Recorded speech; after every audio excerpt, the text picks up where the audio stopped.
वज़ीर इत्तलात और नशरियात फवाद चौधरी काबीना इजलास पर मीडिया ब्रीफिंग दे रहे हैं। तरीके से जो हुकूमत ने और वज़ीर-ए-आज़म इमरान खान ने शुरू दिन से जो पॉलिसी अपनाई वो बहुत कामयाब रही और आज अल्हम्दुलिल्लाह खुदा का शुक्र है कि दुनिया के जो तरक्की याफ्ता ममालिक हैं, मसलन आपने देखा होगा कि जो बोरिस जॉनसन हैं जो यूके के वज़ीर-ए-आज़म हैं, उन्होंने अब ये किया है कि वो भी स्मार्ट लॉकडाउन की तरफ आ रहे हैं। और आज जो वज़ीर-ए-आज़म इमरान खान ने जब कोरोना पीक के ऊपर था और यूं लग रहा था कि शायद बहुत ही बड़ा क्राइसिस हो जाएगा और इसके ऊपर काबू नहीं पाया जा सकेगा, उस वक्त भी एक ही शख्स था जो इस पॉलिसी को लेके खड़ा हुआ और वो ये कह रहे थे कि हमें सेहत का तो देखना है लेकिन अपने मज़दूरों का भी सोचना है जो कि डेली वेजेस के ऊपर काम कर रहे हैं, जो गुर्बत का शिकार हैं, तो आप उनको मत भूलें। और हमने पाकिस्तान में स्मार्ट लॉकडाउन की पॉलिसी की और आज अल्हम्दुलिल्लाह पाकिस्तान इकोनॉमिस्ट के मुताबिक, पाकिस्तान जो इंटरनेशनल इदारे हैं उनके मुताबिक नॉर्मेलिसी इंडेक्स में जो कोरोना की वबा के बाद वो ममालिक जो सबसे तेज़ी से नॉर्मेलिसी की तरफ वापस आए हैं, पाकिस्तान उनमें सर फहरिस्त है और इसका बहुत बड़ा क्रेडिट जो है वो वज़ीर-ए-आज़म इमरान खान और हुकूमत की पॉलिसीज़ को जाता है। और इस बार भी हमने यही फैसला किया है कि ओमिक्रॉन की सूरत हाल के बावजूद मुल्क में कारोबार बंद नहीं किए जाएंगे और तमाम जो एक्टिविटी है वो जारी रखी जाएगी और इंशाअल्लाह अल्लाह ताला की मदद शामिल हाल रही तो हम कोरोना की इस बार भी ये जो लहर है इसको भी हम शिकस्त देने में इंशाअल्लाह कामयाब हो जाएंगे। जो SOPs हैं उनको फॉलो करना ज़रूरी है और उसमें सबसे इम्पॉर्टेंट जो है वो वैक्सीन है। हमें बहुत ज़रूरी है कि हम वैक्सीन के फैलाव को ज़्यादा से ज़्यादा बढ़ाएं और उसके नतीजे में आपकी जितनी वैक्सीनेशन होगी उतना कोरोना जो है वो नीचे आता जाएगा और एटलीस्ट कोरोना जहाँ पे जिसको हुआ भी है तो बड़ा वाज़े फ़र्क नज़र आ रहा है कि जिन लोगों की वैक्सीन हुई थी उनको जो कोरोना हुआ है वो बड़ा कम उसकी जो उनको अलामात ज़ाहिर हुई हैं बनिस्बत उन लोगों के जिन्होंने वैक्सीन नहीं कराई हुई थी। लिहाजा बहुत इम्पॉर्टेंट है कि आप जो वैक्सीन है वो लगवाएं। अच्छा, एक और बड़े इम्पॉर्टेंट पॉलिटिकल फैसले में जो आज का ECC की जो फैसला है 5 अरब रुपया इंडोर्स किया गया है मरदमशुमारी के लिए और जो मरदमशुमारी है वो इस साल दिसंबर में मुकम्मल होगी। इसका जो पायलट प्रोजेक्ट है उसके जो नताइज हैं वो अप्रैल मई में हुकूमत को मिल जाएंगे। दिसंबर को ये जो मरदमशुमारी मुकम्मल होनी है और जनवरी को में फिर नई हल्का बंदियाँ जो हैं इलेक्शन कमीशन इनका आगाज़ कर सकेगा। सबसे इम्पॉर्टेंट इसमें मैं आपको ये बता दूं कि जो अगला इलेक्शन है वो नई हल्का बंदियों के ऊपर होगा क्योंकि जो मरदमशुमारी है वो दिसंबर तक इस साल मुकम्मल हो जाएगी और इस ज़मन में काबीना ने जो 5 अरब रुपए की मंजूरी जो है वो दे दी है और इस सिलसिले में काम जो है वो तेज़ी से जो है वो शुरू कर दिया गया है। इसके बाद जो इकनॉमिक इंडिकेटर्स हैं उनकी तरफ मैं आता हूँ, लेकिन उससे पहले एक बहुत ही अहम जो रिफॉर्म जो इस्लाहात जो हैं वो की गई हैं वो लीगल इस्लाहात हैं। काबीना ने क्रिमिनल लॉ अमेंडमेंट्स की मंजूरी दी है। इसमें जो अभी पब्लिक के सामने जो तजावीज़ जो हैं वो पेश की जा रही हैं और उसके बाद ये पार्लिमान में जाएंगी, उसमें सबसे इम्पॉर्टेंट ये है कि हर क्रिमिनल केस का फ़ैसला 9 महीने में करना लाजमी होगा और अगर 9 महीने से ज़्यादा जो मुकदमा है वो ज़ेर इल्तवा रहता है तो जो सेशन जज है या जुडिशल सेशन जज है या जो मैजिस्ट्रेट है वो रीजंस लिख के देगा चीफ जस्टिस को कि वो ये मुकदमा 9 महीनों में क्यों ख़त्म नहीं कर सका। और इसी तरह से जो प्रोसिक्यूटर है वो अपनी वजूहात लिखेगा और अगर प्रोसिक्यूटर की गलती हुई तो प्रोसिक्यूटर के ख़िलाफ़ कार्रवाई होगी और अगर जज की वजह से डिले होगा तो जज के ख़िलाफ़ कार्रवाई होगी, लेकिन 9 महीने से ज़्यादा मुकदमा जो है उसको ज़ेर इल्तवा नहीं रखा जा सकेगा। इसके साथ साथ पुलिस को बेल की पावर जो है वो दी जा रही है और पुलिस जो है वो मुकदमात में अज खुद पहले भी ये पावर है, लेकिन उसको उस तरह से आप समझिए कि फॉर्मलाइज नहीं किया गया। पुलिस के पास इतना इख्तियार नहीं था। अब पुलिस के बेल लेने के इख्तियार जो हैं वो बढ़ाए जा रहे हैं। इसके साथ साथ प्ली बारगेन का जो कॉन्सेप्ट है वो क्रिमिनल लॉ में लाया जा रहा है कि जहाँ पर बहुत सारे मुकदमात, ख़ुसूसन जो हमारे फाइनेंशियल मुकदमात हैं, वो उनके ऊपर से बोझ कम हो सकेगा अदालतों का, और बहुत सारे मुकदमात जो हैं वो प्ली बारगेन में जो है वो जा सकेंगे। इसी तरीके से जो SHO है उसके बारे में कहा गया है कि वो प्रेफरेबली BA होगा और BA से कम का जो शख्स है उसको आप SHO नहीं लगाएंगे, और इसकी जो ओहदा है वो भी सब इंस्पेक्टर का जो है वो होना चाहिए।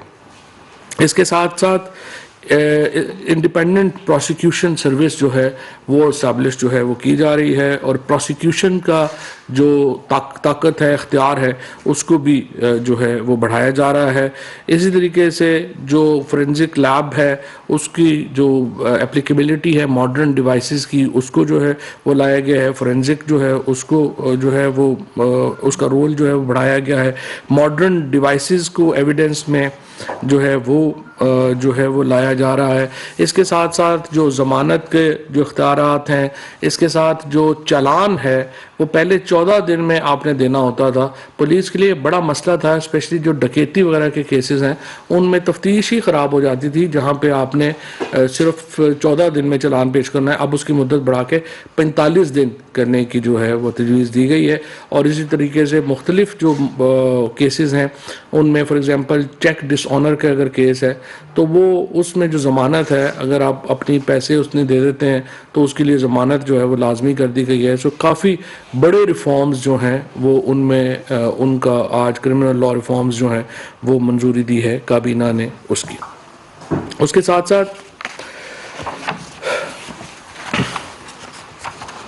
ट्रांसपेरेंसी इंटरनेशनल की रिपोर्ट के ऊपर भी एक इब्तदाई डिस्कशन जो है वो हुई है। मैं सिर्फ आपको सिर्फ ये बता दूं कि आज सुबह से मीडिया ने उसमें कुछ रिपोर्ट किया है, लेकिन चूंकि अभी तक जो पूरी रिपोर्ट जो है, कंट्री स्पेसिफिक रिपोर्ट जो है वो तो अभी पब्लिश नहीं हुई है। एक जस्ट स्कोर जो है वो बताया गया है। अब ये जो क्राइटेरिया है ट्रांसपेरेंसी इंटरनेशनल की असेसमेंट का, वो उसका मुख्तलिफ क्राइटेरिया है जिसमें फाइनेंशियल करप्शन है, अकाउंटेबिलिटी है, और रूल ऑफ लॉ के मामलात हैं, डेमोक्रेसी का है, स्टेट कैप्चर है। जो अभी तक हमारे सामने जो बात आई है वो ये आई है कि जी जो पाकिस्तान का स्कोर है वो फाइनेंशियल करप्शन की वजह से नहीं, रूल ऑफ लॉ और जो स्टेट कैप्चर है उसकी वजह से उन्होंने कहा है कि हमने आपका स्कोर जो है वो उसको जो है वो हमने नीचे किया है। अब दिलचस्प बात यह है कि इसमें जो कंपनियां या जो इदारे या जो मुख्तलिफ आप समझिए कि NGOs जो इस रिपोर्ट की जो रैंकिंग है वो बनाने के लिए इस्तेमाल हुए हैं, उनमें जो मुख्तलिफ इदारे हैं उसमें बर्टसमैन स्टिफ्टन ट्रांसफॉर्मेशन इंडेक्स है, Economist Intelligence Unit country index है, Global Insights business condition and risk indicator शामिल हैं, PRS ग्रुप शामिल है, World Bank country policy institution शामिल है, वर्ल्ड इकोनॉमिक फोरम का शामिल है, वर्ल्ड जस्टिस प्रोजेक्ट शामिल है, वैराइटीज ऑफ डेमोक्रेसी शामिल है। अब इनमें ये जो तमाम इदारे हैं उन्होंने पाकिस्तान की रैंकिंग को बरकरार रखा है। सिर्फ इकोनॉमिस्ट इंटेलिजेंस यूनिट कंट्री जो है उन्होंने जो पाकिस्तान की रैंकिंग है उसको गिराया है। अब ये इकोनॉमिस्ट की जो रैंकिंग है, ये मैं अपने साथी दोस्तों से कहूँगा ज़रा चेक कर लें कि ये पाकिस्तान में कौन हेड करता है, तो थोड़ा सा आपको पता चल जाएगा कि रूल ऑफ लॉ और उसके ऊपर जो है वो क्यों गिरा है। और इसके बावजूद not getting into the controversy कि सही है गलत है क्या है, कोई शुबा ही नहीं है कि रूल ऑफ लॉ पे पाकिस्तान में काम करने की बहुत ज़रूरत है। और वज़ीर आज़म एक से ज़्यादा बार ये स्ट्रेस कर चुके हैं कि रूल ऑफ लॉ जो है वो होना चाहिए। कल भी मैंने जो प्रेस कॉन्फ्रेंस की थी उसमें हमने यही कहा था कि जो पाकिस्तान में ये जो तासुर है कि अमीर लोगों के लिए कानून और है, गरीब लोगों के लिए कानून और है, सबसे ज़्यादा जो हर्ट करता है किसी परसेप्शन को वो ये तासुर ही हर्ट करता है। और इसमें जो हमारी ये जो ट्रांसपेरेंसी इंटरनेशनल की रिपोर्ट है, अभी तक जो रिपोर्ट सामने आई है उसमें भी फाइनेंशियल करप्शन शामिल नहीं है। वो रूल ऑफ लॉ और स्टेट कैप्चर के मामला शामिल हैं। तो रूल ऑफ लॉ में हम तो समझते हैं कि एक प्रोसेस है और इस प्रोसेस में हमा वक्त तमाम इदारों को काम करने की ज़रूरत है। ख़ुसूसन हम समझते हैं कि अदलिया जो है उसका बहुत ही अहम किरदार होगा और आज जो हम रिफॉर्म्स लेके आए हैं क्रिमिनल जस्टिस रिफॉर्म, इससे भी मदद मिलेगी। इसके साथ साथ जो बड़े मुकदमात, बड़े करप्शन के केसेस हैं, उनको कल भी मैंने ये कहा था कि शहबाज शरीफ का जो केस है, अगर उसको बरह रास्त दिखाया जा सके और लोगों को पता चले कि वो केस क्या है, कैसे चपरासियों के नाम के ऊपर अरबों रुपए की अकाउंट ओपन किए गए, इसी तरीके से जो आसिफ जरदारी साहब की ओमनी का अकाउंट के केसेस हैं उनको बरह रास्त दिखाया जा सके। सिर्फ ये कि लोग अपनी असेसमेंट तो कर सकें कि वो केसेस हैं क्या और वो गलत बने हैं या सही बने हैं। तो इस तरह के जो इकदाम हैं उनसे यकीनन मदद मिलेगी। हमारी जो ट्रांसपेरेंसी इंटरनेशनल जैसी जो रिपोर्ट्स हैं उनकी परसेप्शन बेहतर होने में भी उस पर जो है वो मदद मिलेगी। और मेरा ये ख्याल है कि जुडिशरी को इसके ऊपर सोचना चाहिए कि इस तरह के मुकदमात जो हैं जो जिनमें पब्लिक इंटरेस्ट है, और यही नहीं है जैसे नूर मुकदम का केस चल रहा है, इसी तरीके से जो उस्मान मिर्ज़ा का केस चल रहा है, ये वो केसेस हैं जिनमें लोगों की एक परसेप्शन बनती है, मीडिया उसको कवर करता है, तो उन केसेस को ओपन दिखाने में कोई हर्ज नहीं होना चाहिए और पता चले कि प्रोसिक्यूशन क्या कह रही है, डिफेंस क्या कह रहा है और बाकी फैसला लोग जो हैं वो खुद ही उसको जो है वो कर लें तो बेहतर है। बहरहाल इसमें जो ही कंट्री की मुल्क की मुकम्मल रिपोर्ट आएगी उसके ऊपर हम एक मुकम्मल जवाब भी दे देंगे। लेकिन अभी तक तो चूँकि सिर्फ रूल ऑफ लॉ और स्टेट कैप्चर की बात है तो उसके ऊपर जैसा मैंने अर्ज़ किया कि इस पर हम खुद भी समझते हैं कि बहुत काम करने की ज़रूरत है और इसको काम जो है वो होना चाहिए और इसमें हम जो रिफॉर्म्स हैं वो भी लेके आ रहे हैं और बाकी इदारों जो हैं उनका भी काम जो है वो करेंगे। एक चीज़ सिर्फ मैं ये बात करना भूल गया कि बहुत सारे मज़दूर जो हमारे बाहर जा रहे हैं, ओवरसीज़ जा रहे हैं, उनमें उनको लाजमी किया गया है कोविड टेस्ट। तो हुकूमत ने यह फ़ैसला किया है, वज़ीर-ए-आज़म इमरान खान ने आज ये हदायत की है कि जो मज़दूर बाहर जा रहे हैं उनको कोविड का जो टेस्ट है उसमें खातिर खा एक रिलीफ देने के लिए सब्सिडी लाई जाए ताकि वो जो कोरोना टेस्ट करवाते हैं वो उनको महंगा ना पड़े। उसके लिए ईसीसी में समरी लाई जाएगी और मैकेनिज़्म क्रिएट किया जाएगा कि जो मज़दूर बाहर जा रहे हैं वो कोरोना टेस्ट जो है उसका वो हुकूमत उसके पैसे जो है वो दे सके। वज़ारत मनसूबाबंदी ने काबीना को माशी अशारियों के हवाले से एक तकाबली जायज़ा जो है वो पेश किया है। इसमें मैं आपको सिर्फ ये बता दूं कि हमारी जो इस वक्त जो एक ओवरऑल सूरत हाल है वो बड़ी अल्हम्दुलिल्लाह स्टेबिलिटी की है।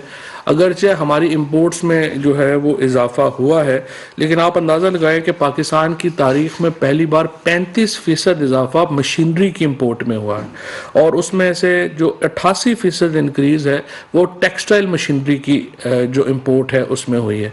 और उसके अलावा जो दूसरी दो बड़ी इंपोर्ट्स हैं जिनका असल हमारा मसला जा रहा है वो एक तेल की है और एक हमारी पॉम ऑयल की है जिससे कि घी बनता है।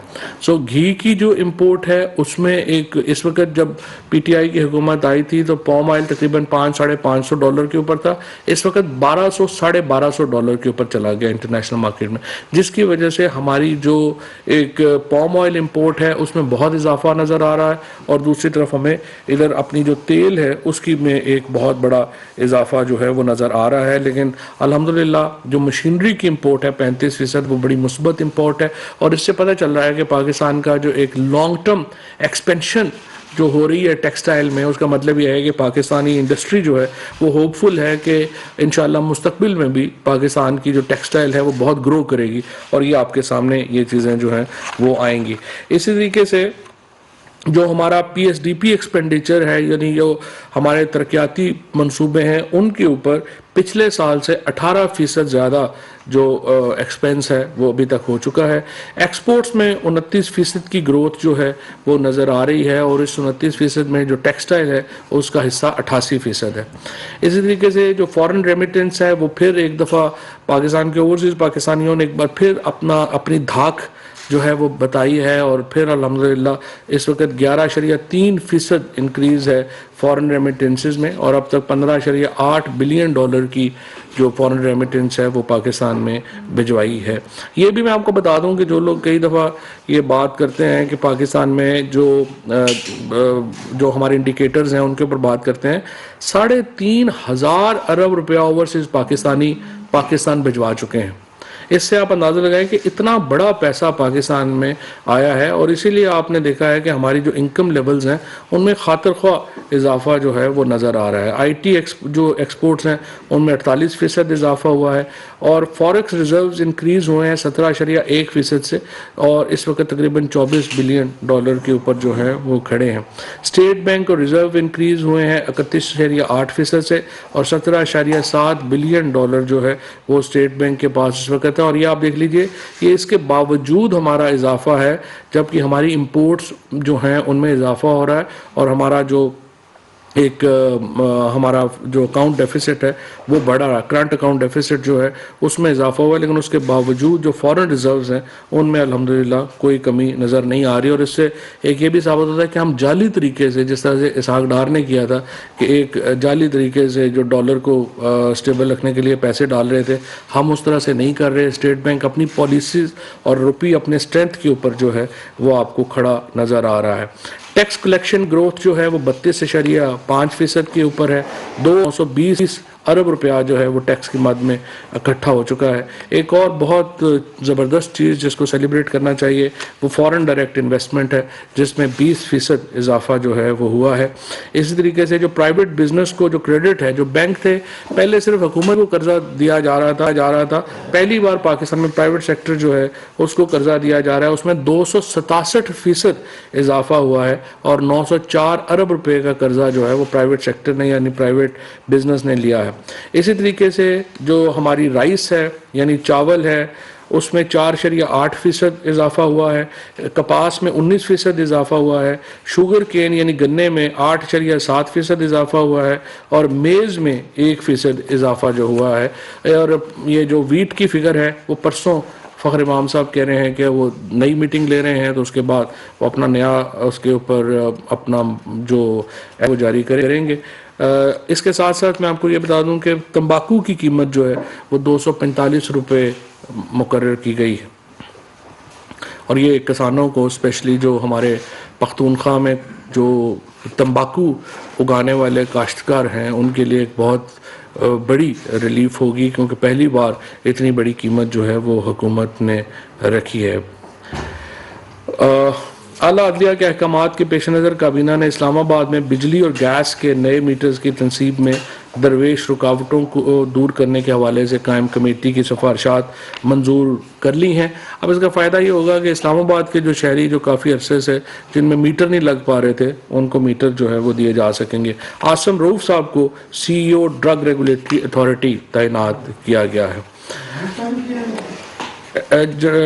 स्टेट एंड फ्रंटियर रीजन से मुतल्लिका रूल्स ऑफ बिजनेस में तरमीम करने की मंजूरी दी गई है, क्योंकि ये मर्जर हो गया है कबायली इलाका जात का, तो इसलिए उनको जो है वो नए रूल्स ऑफ बिजनेस जो हैं उसमें दिए गया है। कौमी बैनुल मज़ाहिब हमांगी पॉलिसी के मज़ाबते की मंजूरी मौखर की गई है 1 हफ्ते के लिए, और बाद में ये 10 दिनों बाद दोबारा जो है वो आएगी।